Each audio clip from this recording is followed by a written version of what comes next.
Trademark terror. I remember this from about a year ago when the pandemic started. It was all about the masks. Right. And this guy bought a bunch of 3M masks and tried to sell them and acted like he had the approval of 3M. Right. And he was selling them for 6 times what he should have been. A terrible thing to do during a pandemic.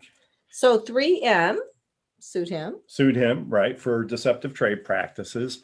And the court found for the 3M, and they basically shut the guy down. But that's not the whole story. Right. So it's this. So the rest of the story, which makes this really interesting, was this poor guy in New Jersey. His name was Bob Drake, had this company called Performance Screen Supply. And the company that made that was trying to sell the masks saying they were a 3M distributor was called Performance Supply. So people Googled Performance Supply and Performance Screen Supply came up.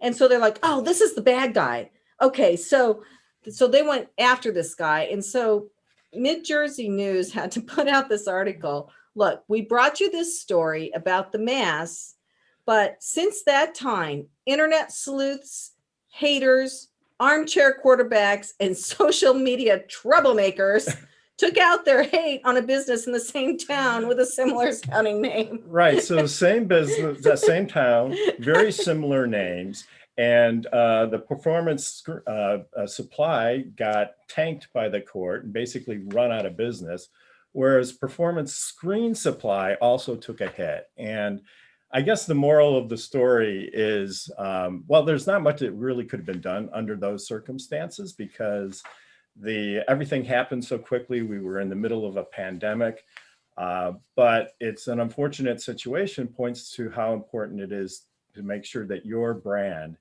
is distinctive from other brands. So kind of an odd story, and we feel sorry for the business owner, Performance Screen Supply, since he actually had to take a pretty big hit on this. Well, the New York Times did an article about it. It got that bad. So, and we're doing it here on Passage to Profit to make sure that everybody knows Performance Screen Supply is not the culprit here, and hopefully he can get his business back on track.